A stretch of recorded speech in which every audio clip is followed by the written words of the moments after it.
Hi friends, एक बहुत ही important idiom है जंप थ्रू हूप्स। आइए ईडियम ऑफ द डे के सेशन नंबर 223 में इसी ईडियम जंप थ्रू हूप्स, जिसे कई बार गो थ्रू हूप्स भी बोलते हैं, को डिटेल में समझते हैं।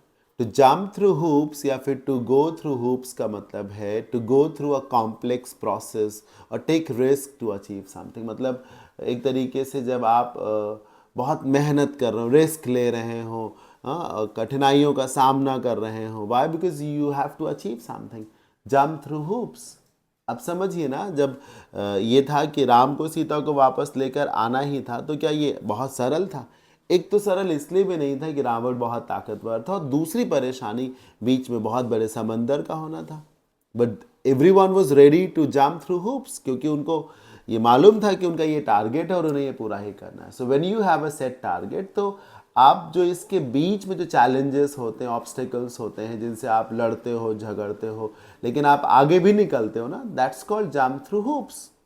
Hoop basically ring of fire को आप कह सकते हैं, रिंग ऑफ फायर को। अब रिंग ऑफ फायर के उस पार जाना है, तो उस पार जाना पहली बात तो बहुत चैलेंजिंग है। There is a possibility of getting burned, getting injured. लेकिन चूंकि आपको मालूम है कि उधर पहुंचने पर मुझे इनाम मिलेगा, आई शैल बी रिवॉर्डेड, तो आप जाओगे। You want that reward. तो जंप थ्रू हुप्स का मतलब है रिस्क लेना, चैलेंजेस को फेस करना, उनका सामना करना और सक्सेसफुली उनका सामना करना, बिकॉज आपको कुछ अचीव करना है। ये है जंप थ्रू हुप्स, मतलब जो चैलेंजेस हैं उनको फेस करना, उन्हें ओवरकम भी करना। We went through hoops to convince the bank for loan. हमें लोन चाहिए था, बैंक आसानी से लोन दे नहीं रहा था, फिर हमको बड़ी मशक्क़त करनी पड़ी। मतलब फिर हमको सारे हथकंडे अपनाने पड़े, हमें बहुत तरीके से कोशिश करनी पड़ी और हमने करी। Number 2, I had to jump through many hoops to get a visa to visit Europe. मुझे यूरोप घूमने जाना था, वीज़ा आसानी से नहीं बन रहा था, मुझे जुगाड़ लगाना पड़ा, घूस देना पड़ा, या यूँ कहो कि मुझे बहुत बड़े प्रोसेस से होकर गुजरना पड़ा, लेकिन मैं गुजरा because I wanted the visa, right.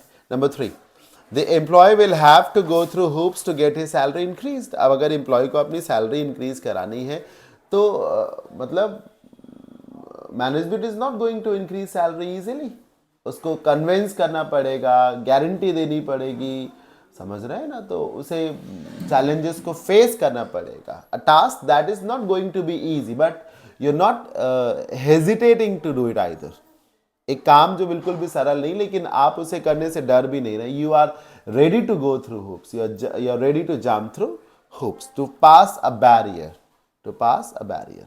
I hope आपको ये ईडियम जरूर समझ में आ गया होगा। वीडियो अच्छा लगा हो तो please do like it and share it with your friends. मैं चाहूँगा कि आप कमेंट बॉक्स में अपनी तरफ से इसी ईडियम को लेकर कोई कमेंट भी करें, कोई सेंटेंस भी ड्रॉ करें, because this will help you remember this idiom for long, right. और अगर आप किसी ईडियम पे चाहते हैं मैं ईडियम ऑफ द डे में वीडियो बनाऊं, तो उसे भी मेंशन करिए कमेंट बॉक्स में। I will definitely make a video on that idiom. So आज के सेशन में इतना ही। Thank you for watching. और जो लोग टेलीग्राम चैनल से ना जुड़े हो, this is the Telegram channel, please join it. और ये हमारा एप्लीकेशन है for online courses. Thank you.